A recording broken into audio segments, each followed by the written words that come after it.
തൻ്റെ ബുർഖയുടെ തുമ്പ് തെല്ലുയർത്തിക്കൊണ്ട് അവൾ വീണ്ടും നടക്കാനൊരുങ്ങുന്നു. അപ്പോഴാണ് അയാളെ അവൾ കാണുന്നത്. തെരുവിൻ്റെ മറ്റേ അറ്റത്ത് ഒഴുകി നീങ്ങുന്ന തിരക്കിൽ ഇടയ്ക്ക് മറഞ്ഞും ഇടയ്ക്ക് തെളിഞ്ഞും അയാളുടെ നീണ്ട ശരീരം. അവളുടെ ഹൃദയമിടിപ്പിൻ്റെ വേഗത കൂടി. 10 വർഷങ്ങൾ കഴിഞ്ഞെങ്കിലും അയാൾക്കൊരു മാറ്റവുമില്ല.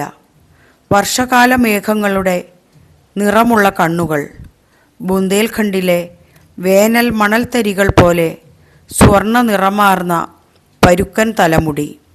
കറുത്ത കടൽ കടന്ന് തൻ്റെ സ്വന്തം നാട്ടിലേക്ക് പോയ അയാൾ എന്തിനാകും തിരിച്ചു വന്നത്? പോയ കാലത്തിനും വരുംകാലത്തിനുമിടയിൽ അനിശ്ചിതത്വത്തിൻ്റെ ഒരു ചുവടുമായവൾ നിൽക്കുകയാണ്. അയാൾ അവൾക്ക് നേരെ നടക്കാൻ തുനിയുന്നു. അയാൾ അവളെയും അവൾ അയാളെയും കണ്ടിരിക്കുന്നു.